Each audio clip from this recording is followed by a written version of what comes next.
Salut à toi et bienvenue sur le podcast des gens qui veulent réussir sur YouTube. J'espère que tu vas bien, que tu passes une bonne soirée. Aujourd'hui, je voudrais te parler de l'avenir de YouTube qui, comme tu l'as vu dans le titre, risque de beaucoup changer dans les prochains mois. Alors, je ne sais pas si tu as suivi cette affaire, mais il y a quelques temps, YouTube a écopé d'une amende record de, tiens-toi bien, 170 millions de dollars. Donc, c'est une somme énorme. Et c'est pas vraiment notre problème a priori, mais le problème, c'est que cette amende a été donnée par l'Agence de protection des consommateurs américains qui considère en fait que YouTube ne respectait pas les données personnelles des enfants sur la plateforme.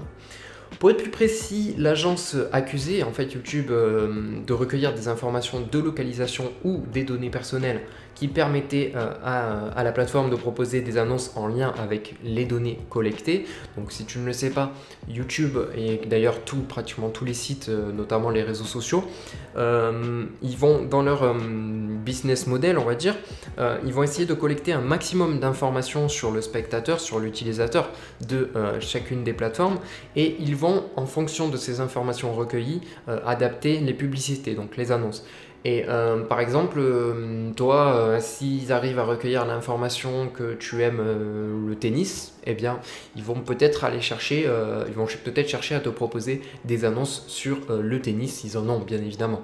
Alors, des fois, il y a aussi des annonces qui sont pas du tout pertinentes, hein. Moi, ça m'arrive d'avoir des publicités qui n'ont rien à voir avec ce que j'aime.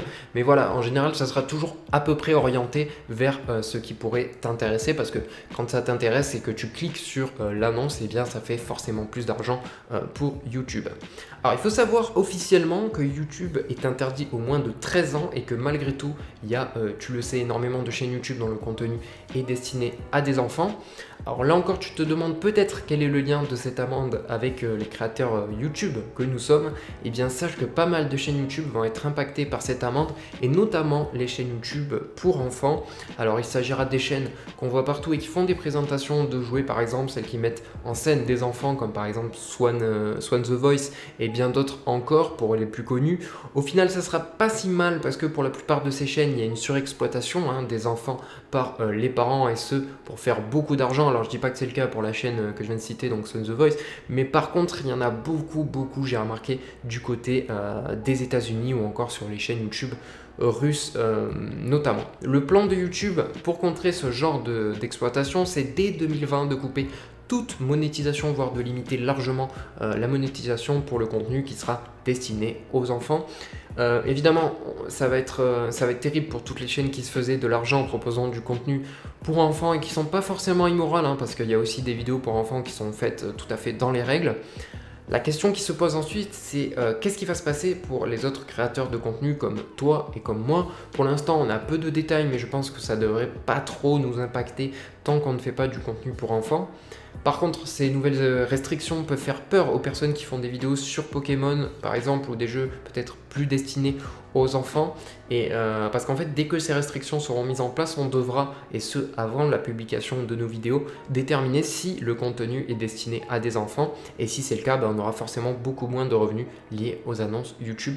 Donc quand on va publier une vidéo sur un jeu vidéo, par exemple, sur du gaming, ça sera pas si facile de déterminer que le contenu est destiné à un public adulte plutôt que enfant. Alors après, je sais pas si ça concerne, quand ils disent enfant, je sais pas si ça concerne également les adolescents. Je pense pas, a priori ça devrait être à moins de 13 ans la limite, vu l'interdiction de YouTube pour diffuser des vidéos à des enfants de moins de 13 ans. Et puis après, je pense que pas mal de vidéos pour enfants vont basculer sur YouTube, la plateforme YouTube Kids, qui est en fait une plateforme qui permet aux enfants de regarder des vidéos qui leur sont destinées, et ce sans trop de publicité, je crois. Je sais pas s'il n'y a pas de publicité ou s'il n'y en a pas beaucoup, mais voilà, c'est une plateforme qui limite quand même les possibilités de recueillir les informations sur les enfants notamment.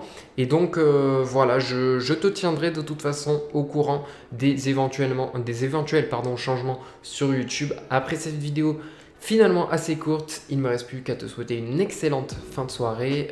N'hésite pas à me contacter par mail si tu as des questions. Mon mail est dans la description. Je te retrouve non pas demain, parce que demain je vais avoir beaucoup de travail, mais samedi pour un nouveau podcast. C'était Thibaut Bellucci. Ciao.